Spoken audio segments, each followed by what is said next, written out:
అందరికీ నమస్తే అండి.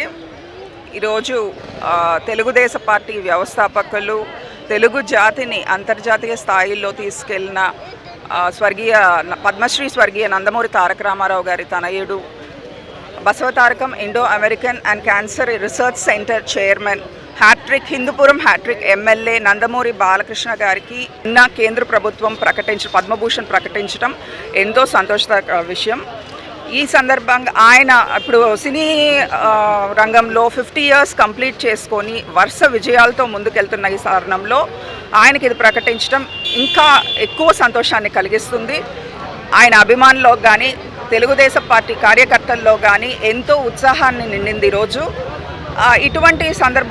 ఈ సందర్భంలో నేను కేంద్ర ప్రభుత్వానికి బాలకృష్ణ గారు చేసిన సినీ రంగ సేవ కానివ్వండి, ప్రజాసేవ కానివ్వండి, వాటిని గుర్తించి ఆయనకి పద్మభూషణ్ని ప్రకటించినందుకు వాళ్ళ కృతజ్ఞత తెలియజేసుకుంటున్నాను. సినీ రాజకీయ సేవా రంగాల్లో మరింత ఉన్నత స్థాయికి ఎదగాలని, ఇంకా ఎన్నో అవార్డులు, ఇంతకన్నా పెద్ద అవార్డులు గెలుచుకోవాలని మనస్ఫూర్తిగా కోరుకుంటూ ఈరోజు ఆయనకి పద్మభూషణ్ ప్రకటించిన సందర్భంలో నర్తకి సెంటర్లో నందమూరి తారక రామారావు గారి విగ్రహం ముందు టపాసాలు కాల్చి కార్యకర్తలు, అభిమానులు ఎంతో ఉత్సాహంతో పండగ వాతావరణంలాగా నెలకొంది ఈరోజు. ఈ సందర్భంగా అందరికీ కూడా ఇది ఒక పండగ తలపిస్తుంది. సంక్రాంతి అయిపోయిన తర్వాత మళ్ళీ ఇది ఇంకొక పండగ.